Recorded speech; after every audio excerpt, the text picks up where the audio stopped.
ሰላም ብለናል ውድ መድፈኞቹ የክለባችን አርሰናል ደጋፊዎች በሙሉ አሁንም ደስታው አለቀቀኝም። ለፋይናል ደርሰናል። ከፒኤስጂ ጋር እንደምንጫወት ደግሞ አረጋግጠናል። ከአራት ጨዋታዎች በኋላ 2 ዋንጫዎችን ልናሸንፍ እንችላለን። ያውም ደግሞ ሜጀር የተባሉ 2 ዋና ዋንጫዎችን በክለባችን ታሪክ አሳክተነው የማናውቀውን ሻምፒዮንስ ሊግ እና ከረጅም ጊዜ በኋላ የምናሸንፈውን ፕሪሚየር ሊግ በእጃችን ይዘናል። አሁን ላይ እጅግ በጣም ደስ ብሎኛል። በድጋሚ እንኳን ደስ አላችሁ፣ እንኳን ደስ አለን ልል እወዳለሁ። ዛሬ ደግሞ የተለያዩ መረጃዎችን ይዘን መተናል። እስከ መጨረሻው ድረስ እንድትከታተሉ ላይክ እና ሰብስክራይብ እንታደርጉን ስንል በትህትና እንጠይቃችኋለን። እስከ መጨረሻው ድረስ ተከታተላችሁን ደግሞ የሚኬል አርቴታ የኮንትራት ጉዳይ እንዲሁም ደግሞ የዝውውር ጉዳይ የቀድሞ ተጫዋቾቻችን እንደነ ቴሪ ዳንኤል ኦንሪ እንዲሁም ደግሞ የሊቨርፑል የቀድሞ ተጫዋች እንደ ጄሚ ካራገር የማንቸስተር ዩናይትድም እንዲሁም ደግሞ የማንቸስተር ሲቲ የቀድሞ ተጫዋቾች ስለ አርሰናል ወቅታዊ ሁኔታ አስተያየቶቻቸውን እየሰጡ ይገኛሉ። ምንድነው ያሉት የሚለውን ጉዳይ ነው። ሌሎች በርካታ ስለ አርሰናል ስለ ውዱ ክለባችን ብቻ የተሰማ መረጃን ይዤላችሁ መጥቻለሁ። እስከ መጨረሻው ድረስ ከተከታተላችሁን እነዚህን ሁሉ መረጃዎች የምትሰሙ ይሆናል። ላይክ እና ሰብስክራይብ እንታደርጉን ስንል በትህትና እንጠይቃችኋለን። እስከ መጨረሻው ድረስ እንድትከታተሉንም እንጋብዛችኋለን። እንደማታሳፍሩን እናምናለን። በቀጥታ ወደ መረጃዎቻችን ስናመራ የመጀመሪያ መረጃችን የሚሆነው የዝውውር መረጃ ነው። በመጀመሪያ ደረጃነት የምናገኘው እንግዲህ የጋብርኤል ሄሱስን መረጃ ነው። ጋብርኤል ሄሱስን ለማስፈረም በክረምቱ የዝውውር መስኮት ኤሲ ሚላኖች ከፍተኛ ፍላጎት የነበራቸው ቢሆንም አሁን ላይ ግን የተጫዋቹን ፍላጎት እጅግ በጣም እንደቀነሱ ነው እየተገለጸ የሚገኘው። በተለይም ኤሲ ሚላኖች አሁን ላይ በጋብርኤል ጄሱስ ላይ የነበራቸውን ፍላጎት አቀዝቅዘዋል። አሁን ላይ ሌላ ተጫዋች ነው የሚፈልጉት። በሊጉ ያላቸውን ደረጃና ለቻምፒዮንስ ሊግ ማለፋቸውን ካረጋገጡ በኋላ የዝውውር በጀታቸውን ይወስናሉ። ስለዚህም አሁን ላይ ወደ ኤሲ ሚላን የሚያመራበት እድል እጅግ በጣም አነስተኛ እንደሆነ ነው የተገለጸ የሚገኘው። ነገር ግን ተጫዋቹ በክረምቱ የዝውውር መስኮት ቻምፒዮንስ ሊግ እና ፕሪሚየር ሊግን በልቶ ወደ ሌላ ክለብ እንደሚሄድ ነው መረጃዎች እየጠቆሙ የሚገኙት። እኛም እርግጠኞች ስለሆኑ ነው እንደዚህ አይነት ነገሮችን የምንነግራችሁ። እንግዲህ ፕሪሚየር ሊጉንም ቻምፒዮንስ ሊጉንም ከኛ ጋር ካሳካ በኋላ ወደ የትኛውም ወደ ፈለገበት ክለብ መሄድ ይችላል። እንግዲህ ጋብርኤል ሄሱስ እጅግ በጣም ምርጥ ጊዜ ነበረ። በተለይም የመጀመሪያዎቹን 1-2 ዓመታቶች ምርጥ ነበረ። አሁን ላይ እንግዲህ እነ ካቨርተስ እነ ቪክተር ጊዮኬሬስ መጡ እንጂ እጅግ በጣም ምርጥ የተባለ ዌል ኤክስፒሪየንስድ የሆነ በፕሪሚየር ሊጉ ልምድ ያለው ተጫዋች እንደሆነ ይታወቃል። ወደ ብራዚልም ሊያመራ ይችላል እየተባለ ይገኛል። ወደ ሳውዲም እንዲሁም ደግሞ የፕሪሚየር ሊጉ ሚር ቴብሎች በጥብቅ እንደሚፈልጉት እየተገለጸ ይገኛል። እንግዲህ ከወዲሁ መልካም ምኞታችንን እንገልጻለን። ነገር ግን ከአርሰናል የሚለቅበት እድል እጅግ በጣም ሰፊ እንደሆነ ነው እየተገለጸ የሚገኘው። ሌላኛው መረጃችን የሚሆነው ደግሞ ቪክቶር ፍሮሆልድ የተባለውን ተጫዋች ይመለከታል። አርሰናል በፖርቶ የሚጫወተውን ዴንማርካዊ አማካኝ ቪክቶርን ለማምጣት በክረምቱ የዝውውር መስኮት በፊት የመጀመሪያ ፍተሻዎችን አድርጓል ነው እየተባለ የሚገኘው። ክለቡ ይህንን በጣም የሚወደድ እንዲሁም ደግሞ ብቃት ያለው ወጣት ለወደፊት አማካኝ ቦታ ይሆነኛል የሚለውን ተጫዋች ለማምጣት እየተከታተለው ነው። ሪፖርቱን ያቀረበው ጋዜጠኛ ደግሞ ከዚህ በፊት ክሪስቲያን ኖርጋርድ ወደ አርሰናል እንደሚመጣ ቀድሞ የተናገረ ጋዜጠኛ ነው። እንዲሁም ደግሞ ይህንን መረጃ ደግሞ የኖርጋርድ መረጃ ያወጣው ጋዜጠኛ እንደዘገበው ብሎ እጅግ በጣም በአርሰናል ቤት ታማኝ የተባለው የመረጃ ምንጭ ሃንድ ኦፍ አርሰናል ነው ይህንን መረጃ ይዞ መውጣት የቻለው። በመሀል ሜዳ የሚጫወት እጅግ በጣም ግሩም የተባለ ወጣት ዴንማርካዊ የአማካኝ ስፍራ ተጫዋች ነው ቪክቶር። ወደ አርሰናል የሚመጣበት እድል እጅግ በጣም ሰፊ እንደሆነ ነው እየተገለጸ የሚገኘው። ቀጣዩ መረጃችን ደግሞ ቲኖ ሊቭራሜንቶን ይመለከታል። አርሰናል የኒውካስትል ዩናይትዱን ተከላካይ ቲኖ ሊቭራሜንቶን ለማምጣት ጥሩ ንግግሮች አድርጓል የሚል መረጃ በዛሬው ዕለት ትራንስፈር ዶኮም ይዞ መውጣት ችሏል። ተጫዋቹ በዚህ ክረምት ወይም ደግሞ በሚመጣው ክረምት ክለቡን ለመቀላቀል ፍላጎት እንዳለው ይታመናል። ሚኬል አርቴታ ሊቭራሜንቶ በሁለቱም በኩል በቀኝም በግራም ሳይድ ባለው የተመላላሽ ወይም የተከላካይ ስፍራ ቦታ ላይ መጫወት መቻሉን እጅግ በጣም እንደወደደለት እና ለቡድኑ በጣም ትክክለኛ ተጫዋች ነው ብሎ እንደሚያስብ ነው የተገለጸ የሚገኘው። ነገር ግን ኒውካስትል ዩናይትዶች ለመሸጥ ባይፈልጉም ነገር ግን አርሰናል ከፍተኛ የሆነ ጥረትን ያደርጋል። ከዛም በኋላ ተጫዋቹም ግፊት ያደርግና ተጫዋቹ በክረምቱ የዝውውር መስኮት ከኒውካስትል ለቆ ወደ አርሰናል የሚያመራበት እድል እንዳለ ነው የተገለጸ የሚገኘው። ከአርሰናል በተጨማሪ ሌሎች በርካታ ክለቦች ተጫዋቹን ስለሚፈልጉት የተጫዋቹ የዝውውር ዋጋ ውድ ሊሆን እንደሚችልም ነው ትራንስፈር ዶኮም እያስነበበን የሚገኘው። ሌላኛው መረጃችን የሚሆነው ደግሞ ዳኒሎን ይመለከታል። የቦታፎጎ ተጫዋች ዳኒሎ ወደ አውሮፓ መመለስ እንደሚፈልግ ነው የተገለጸ የሚገኘው። ትልልቅ ዋንጫዎችን ለሚያሸንፍ ክለብ መጫወትን ይፈልጋል የሚል መረጃ በብራዚል እጅግ በጣም ታማኝ የተባለው ግሎቦ ኢስፖርት የተባለው ታማኝ የመረጃ ምንጭ ነው ይህንን መረጃ ይዞ መውጣት የቻለው። አርሰናልና ማንቸስተር ዩናይትድ እሱን ለማግኘት ፉክክር ውስጥ ገብተዋል። ወደ አውሮፓ መሄድ ካልቻለ ግን በብራዚል ውስጥ ለፓልሜራስ መጫወት ምርጫው እንደሆነ ነው እንግዲህ ግሎቦ ኢስፖርት መዘገብ የቻለው። ሌላኛው መረጃችን ደግሞ ኤንዞ ፈርናንዴዝን ይመለከታል። አርሰናል የቼልሲውን ሁለተኛ ካፒቴን ኤንዞ ፈርናንዴዝን በጥብቅ እንደሚፈልግ በዛሬው ዕለት ቲም ቶክ ማስነበብ ችሏል። ኤንዞ በቼልሲ ውስጥ ግልጽ የሆነ ዓላማ በመጥፋቱ ተበሳጭቷል። ባርሴሎና እና ሪያል ማድሪድ ቢፈልጉትም አርሰናል አሁን ባለው ጥራትና ብልህነት እንዲሁም ደግሞ ዋንጫን የማሸነፍ ብቃት ተጫዋቹ አርሰናልን ሊመርጥ ይችላል ተብሎ ይታመናል። እናንተስ ግን ሌላ የቼልሲ ተጫዋች ወደ አርሰናል እንዲመጣ ትፈልጋላችሁ? በኮሜንት ላይ ብታሳውቁኝ እጅግ ደስ ይለኛል። እንደ ናኖኒ ማዱዌኬ፣ ጆርጂኒዮ፣ ካቨርትስ የመሳሰሉ ተጫዋቾችን አስፈርመናል። ይህስ ቀጣዩ ፈራሚ ወደ አርሰናል ቢመጣ ደስ ይላቸዋል ወይም ደግሞ ቀጣዩ ፈራሚ ቢሆን ደስ ይላቸዋል ወይ? በኮሜንት ላይ ብታሳውቁኝ እጅግ ደስ ይለኛል። ቀጣዩ መረጃችን የሚሆነው ደግሞ ማርከስ ራሽፎርድን ይመለከታል። አርሰናል የማርከስ ራሽፎርድን ሁኔታ እየተከታተሉ ነው። የወደፊት ቆይታው ማንቸስተር ዩናይትድም ሆነ በባርሴሎና በኩል እርግጠኛ አልተኮነም። ስለዚህም አሁን ላይ አርሰናል ይህንን ተጫዋች በጥብቅ የተከታተለው እንዳለ ነው እንግዲህ መረጃዎች ይወጡ የሚገኙት። በተለይም ታማኝ የተባሉ ለአርሰናል ቅርብ የተባሉ የመረጃ ምንጮች የገለጹት እንዳለ ከሆነ ማርከስ ራሽፎርድን እጅግ በጣም በትኩረት እየተከታተሉት እንዳለ ነው እየተገለጸ የሚገኘው። ተጫዋቹ በባርሴሎና የማይቆይ ከሆነ ባርሴሎናዎች የተጫዋቹን ኮንትራት ቋሚ የማያደርጉለት ከሆነ ወደ ማንቸስተር ዩናይትድ የሚመለሱ ዕድል እጅግ በጣም ጠባብ ነው። ወደ እንግሊዝ ቢመለስ ምርጫው እንደሆነ እየተገለጸ ይገኛል። ይህ ደግሞ ምንም ጥያቄ የለውም ወደ አርሰናል ነው ሊመለስ የሚችለው። ምክንያቱም ደግሞ ወደ ማንቸስተር ዩናይትድ የሚሄድበት ዕድል እጅግ በጣም አነስተኛ ነው። ደርቢ ናቸው። ሊቨርፑልን በተመሳሳይ እጅግ በጣም አነስተኛ ነው የመሄድ እድሉ። ስለዚህም በአውሮፓ ሻምፒዮንስ ሊግ የሚሳተፍ እንዲሁም ደግሞ የዋንጫ አሸናፊ የሚሆን እንዲሁም ደግሞ የአውሮፓ ዋንጫንም እንዲሁም ደግሞ የፕሪሚየር ሊጉንም ዋንጫ ማሸነፍ የመቻል ብቃት ያለው በሚቀጥለው ውድድር ዘመን ነው እያልኳቸው። ያሁን ውድድር ዘመን ኦልሞስት ተረጋግጧል ብዬ ነው ማስበው ፕሪሚየር ሊጉን። ስለዚህም ምርጫው አርሰናል ይሆናል ብዬ አስባለሁ። ምክንያቱም ደግሞ እንደነገርኳችሁ ሊቨርፑልም በማንቸስተር ዩናይትድ አይመለስም። ወደ ሊቨርፑል ደርቢ ናቸው፣ ወደ ማንቸስተር ሲቲም ደርቢ ናቸው። ያው ቶተናምና ቼልሲ ደግሞ ከፉክክሩ ብናወጣቸው ይሻላል። ስለዚህም ብቸኛ ሊፎካከር የሚችለው ተጫዋች ወደ እንግሊዝ መምጣት ከፈለገ አርሰናል ነው። ወደ አርሰናል የሚመጣበት እድል እጅግ በጣም ሰፊ እንደሆነ ግልጽ ይመስለኛል። ቀጣዩ መረጃችን የሚሆነው ደግሞ የቀድሞ የሊቨርፑል ተጫዋች የሆነው ጄሚ ካራገር እየሰጠው አስተያየት ነው። ዴክላን ራይስ ከአትሌቲኮ ማድሪድ ጋር በነበረው 2 ጨዋታ በጣም ምርጥ ነበረ። እሱ የፕሪሚየር ሊጉ ያመጡ ምርጥ ተጫዋችን ይገባል። እንዲሁም ደግሞ የሻምፒዮንስ ሊግ ያመጡ ምርጥ ተጫዋችነትን ይገባል። የአውሮፓ ምርጡ ተጫዋች ነው ብዬ ብናገር ማጋነን አይሆንብኝም። ፕሪሚየር ሊጉን ለማሸነፍ አርሰናል በጣም ቀርቧል። ይህም ደግሞ እንደ ምክንያትነት ማነሳው ዴክላን ራይስ በቡድናቸው ውስጥ ስላለ ነው። ዴክላን ብቻ አይደለም፣ ጋብርኤል ማጋሌሽም እጅግ በጣም ምርጥ ተጫዋች ነው። እሱም የዓለማችን ምርጡ ተከላካይ ነው። ዊሊያም ሳሊባም በተመሳሳይ የዓለማችን ምርጡ ተከላካይ ነው። ስለዚህም አሁን ላይ አርሰናል የዓለም ምርጥ ተጫዋቾችን የሰበሰበ ክለብ ሆኗል። የአውሮፓ ሻምፒዮንስ ሊግና ፕሪሚየር ሊግን የሚያሸንፍ ከሆነ አርሰናል ዴክላን ራይስ አሊያም ጋብርኤል ማጋሌሽ የባላንዶር አሸናፊነት ይገባቸዋል የሚልን አስተያየት መስጠት ይችላል። የእናንተ ሀሳብ አስተያየት ምንድን ነው? ሻምፒዮንስ ሊግና ፕሪሚየር ሊግ ካሸነፍን ዴክላን ራይስ ወይም ጋብርኤል ማጋሌሽ ባላንዶሮን የሚያሸንፉ ይመስላችኋል? በኮሜንት ላሳውቁኝ።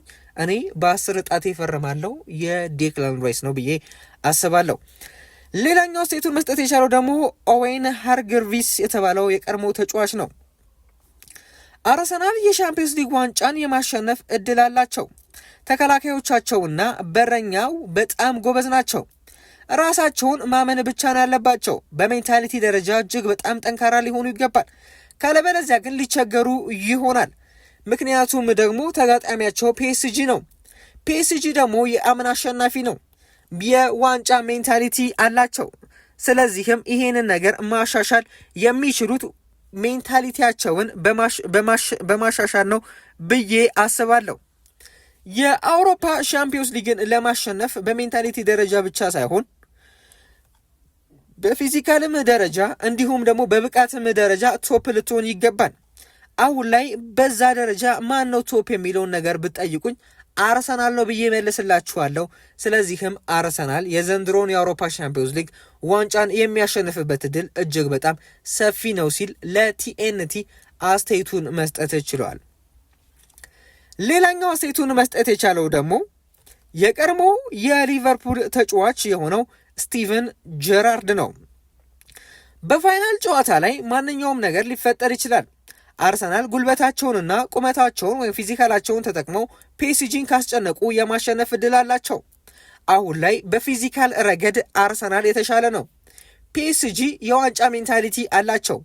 እንዲሁም ደግሞ በብቃት ረገድ ከአርሰናል የተሻሉ ናቸው። ነገር ግን አርሰናል የሚከላከል ከሆነና ያገኛቸውን አጋጣሚዎች በሚገባ የሚጠቀም ከሆነ በእርግጠኝነት የአውሮፓ ሻምፒዮንስ ሊግ ዋንጫን ከፍ አድርገው ይስማሉ። ያንን ማድረግ እንደሚችሉ በአርሰናል እርግጠኛ ነኝ ሲልም አስተያየቱን መስጠት ችሏል። የቀድሞ የሊቨርፑል ተጫዋች ስቲቨን ጄራርድ። እንዲሁም ደግሞ ስቲቨን ጄራርድ ስለ ጋብርኤል ማጋሌሽ ጠይቆ ነበር። ጋብርኤል ማጋሌሽ በቡድኔ ውስጥ እንዲኖር የምመኘው አይነት ተከላካይ ነው። እጅግ በጣም ጠንካራ ነው። ሲከላከልም ሲያጠቃም እንዳወሬ ነው። የሴት ፒስ ጎሎችን በርካታ ማስቆጠር ችሏል። ለአርሰናል እጅግ በጣም ጠቅሟል። ጎልን በማስቆጠር ረገድም እንዲሁም ደግሞ በመከላከል ረገድም በተለይም በአውሮፓ ሻምፒዮንስ ሊግ የሩብ ፍጻሜ ጨዋታ ከአትሌቲኮ ማድሪድ ጋር እጅግ በጣም ምርጥ ነበር። የጨዋታው ኮከብ ነበር ማለት እችላለሁ። በጣም ምርጥ ተጫዋች አግኝተዋል አርሰናሎች የሚልን አስተያየት መስጠት ችሏል። እንዲሁም ደግሞ ስለ አጠቃላይ የአርሰናል ቡድን ምን ትላለህ ተብሎ ጠይቆ ነበር። አርሰናል ይገባቸዋል። አርሰናል እስካሁን ድረስ ታግሏል። አርሰናል አሁን ላይ የሚገባቸው ጊዜ ላይ ደርሰዋል። እጅግ በጣም ጠንካሮች ናቸው። ስለዚህም ዋንጫ ይገባቸዋል የሚልን አስተያየት መስጠት ችሏል የቀድሞ የሊቨርፑል ተጫዋች ስቲቨን ጄራርድ። ሌላኛው አስተያየቱን መስጠት የቻለው ደግሞ ፋቢዮ ካፔሎ ነው። አርሰናል ከአትሌቲኮ ጋር ሲጫወቱ በራስ መተማመን ነበራቸው። ከ20 ዓመት በኋላ ደጋፊዎቻቸው እንዲህ ሲደሰቱ ማየት በጣም ደስ ይለኛል። እጅግ በጣም አስደስቶኛል። ምክንያቱም ደግሞ የአርሰናል ደጋፊዎች እንደዚህ ሲደሰቱ አይቼ አላቅም ነበር። አሁን ላይ ግን እጅግ በጣም ተደስተዋል። አሁን ላይ እንደዚህ እንዲደሰት ያደረጋቸውን ሚካኤል አርቴታን ሊያመሰግኑ ይገባሉ ብዬ አስባለሁ። ምክንያቱም ደግሞ እነሱን እጅግ በጣም ቀይሯቸዋል። አሁን ላይ ከፒኤስጂ ጋር ይጋጠማሉ። ከፒኤስጂ ጋር ተጫውተው ዋንጫን የሚያሸንፉበት አቅም አላቸው ብዬ አስባለሁ።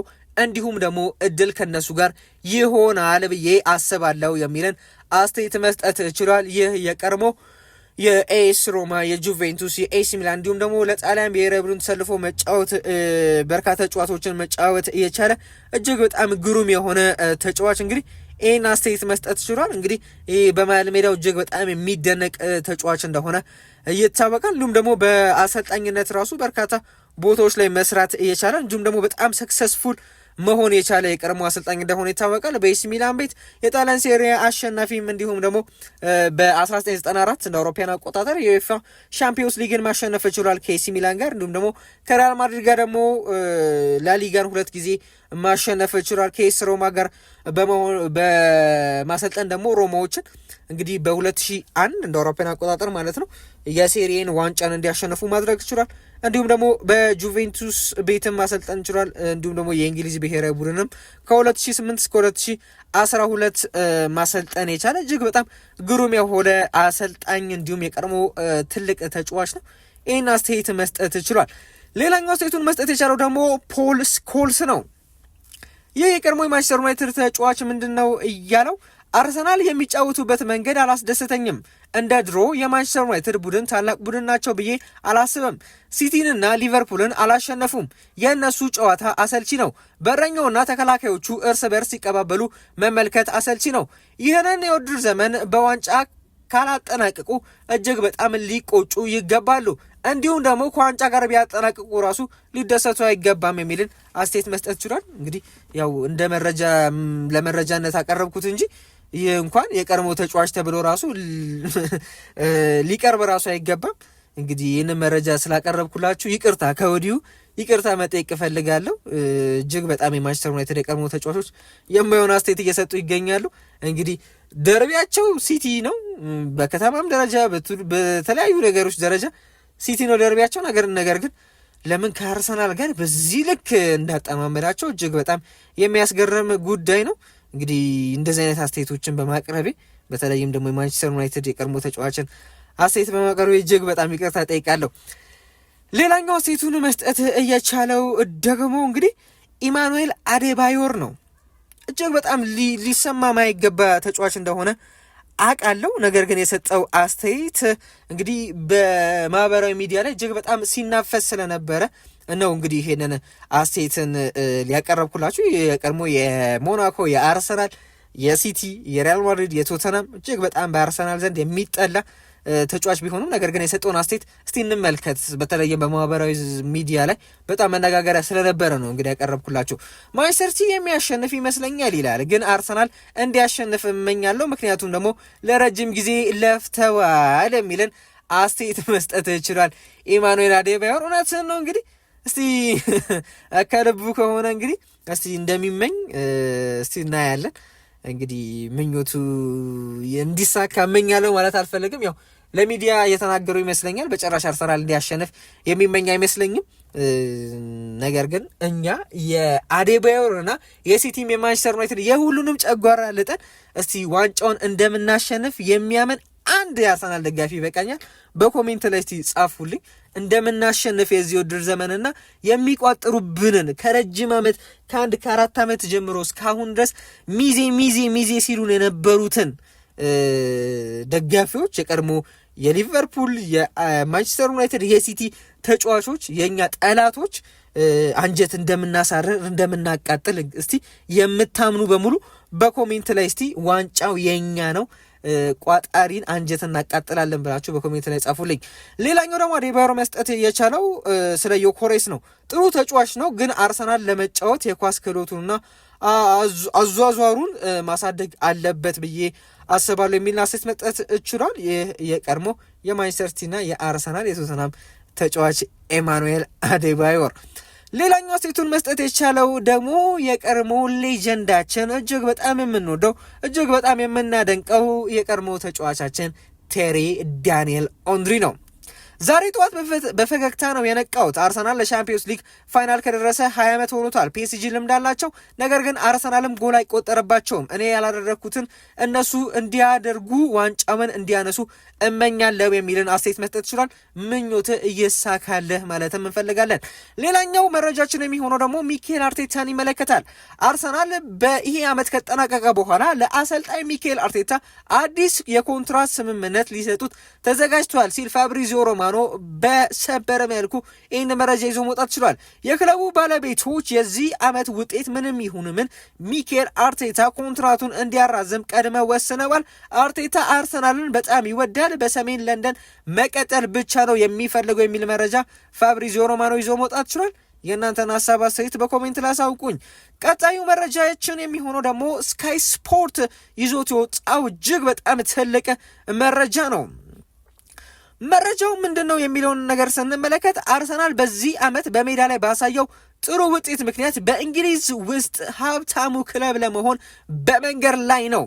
ቀጣይ የገንዘብ መግለጫ ሲወጣ ወይም ደግሞ መረጃዎች በሚወጡበት ስታቶች የተለያዩ ነገሮች በሚወጡበት ሰዓት ላይ ሊቨርፑልንና ማንቸስተር ሲቲን በገቢ ሊበልጥ ይችላል የሚል መረጃ ስካይ ስፖርት ይዞ መውጣት ይችላል። በዚህም ምክንያት አርሰናል የፕሪሚየር ሊጉ ውዱ ክለብ ወይም ደግሞ የፕሪሚየር ሊጉ ሀብታሙ ክለብ ይሆናል ነው የተባለ የሚገኘው። ውዱ ክለብ ሳይሆን ሀብታሙ ክለብ ይሆናል ተብሎ ይጠበቃል። እንግዲህ ከዚህ በፊት እነ ሊቨርፑል፣ እነ ማንቸስተር ሲቲ፣ እነ ማንቸስተር ዩናይትድ፣ ቼልሲ ነበረ ሲፈራረቁ የነበሩት በአንደኝነት ቦታ ላይ። ነገር ግን አርሰናል በተለይም በዚህ ውድድር ዘመን እንዲሁም ደግሞ በተለያዩ ውድድር ዘመናቶች ዋንጫዎችን በማሸነፍ ብቻ ሳይሆን ሩብ ፍጻሜዎችን በመድረስ እንዲሁም ፋይናሎችን በመድረስ እንዲሁም ደግሞ ሁለተኛ የወጣ አንደኛ የወጣ በተለያዩ ነገሮች የሰበሰባቸውን ገንዘቦች አንድ ላይ ተጨምቀው እንግዲህ የፕሪሚየር ሊጉ ሀብታሙ ክለብ ሊሆን እንደሆነና እንግዲህ በቅርቡ ይፋ እንደሚወጣ ይህ ነገር ነው እንግዲህ ስካይ ስፖርት የተባለው ታማኝ የመረጃ ምንጭ። ይህ መረጃ ታማኝ የተባለ ነው። ያው እኔም ባልነግራችሁ ስካይ ስፖርት ስራችሁ ታማኝ እንደሆነ እናንተ ራሱ ታውቃላችሁ። እጅግ በጣም ታማኝ የተባለ የመረጃ ምንጭ ስካይ ስፖርት እንግዲህ አርሰናል የፕሪሚየር ሊጉ ሀብታም ክለብ ለመሆን መንገድ ላይ ነው የሚለን መረጃን ይዞ መውጣት ችሏል። እንግዲህ ኦልሞስት ሆኗል። ያው መረጃው ይፋ ሲወጣ እንግዲህ የምናረጋግጥ ይሆናል። እጅግ በጣም ደስ የሚል ጉዳይ ነው። እንዲሁም ደግሞ አርሰናል ስካይ ስፖርት ያወጣው ሌላ መረጃ አለ። አርሰናል ትልቅ የክረምት የዝውውር መስኮት ያሳልፋል የሚል መረጃን ስካይ ስፖርት ይዞ መውጣት ችሏል። አርሰናሎች በክረምቱ የዝውውር መስኮት ትልቅ ዝውውሩን ለማድረግ እየተዘጋጁ ነው። ምንም እንኳን ከቻምፒዮንስ ሊግ 120 ሚሊዮን ፓውንድ በላይ ቢያገኙም አዳዲስ ተጫዋቾችን ለመግዛት አንዳንድ ተጫዋቾችን መሸጥ እንዳለባቸው ያምናሉ። የቻምፒዮንስ ሊግ ዋንጫን በቡዳፔስት ካነሱ ደግሞ ተጨማሪ ሽልማትን ያገኛሉ። እነዛን ሽልማት እና ሌሎች ተጫዋቾችን ሸጠው በአጠቃላይ የሚያገኙትን ገንዘብ ወደ ዝውውር እንደሚያፈሱት ወይም ደግሞ በዝውውር ላይ ፈሰስ እንደሚያደርጉት ነው የተገለጸ የሚገኘው። እጅግ በጣም መልካም መረጃ ለአርሰናል ይመስለኛል። እንግዲህ በክረምቱ የዝውውር መስኮት ትልቅ ነገር ጠብቁ ማለት እፈልጋለሁ። ለዛሬ ያስላችሁ ፕሮግራም ይህን ይመስል ነበር። እስከ መጨረሻው ድረስ ከተከታተላችሁ ላይክና ሰብስክራይብ ስለምታደርጉ እጅግ አድርገን አመሰግናለን። መልካም ጊዜ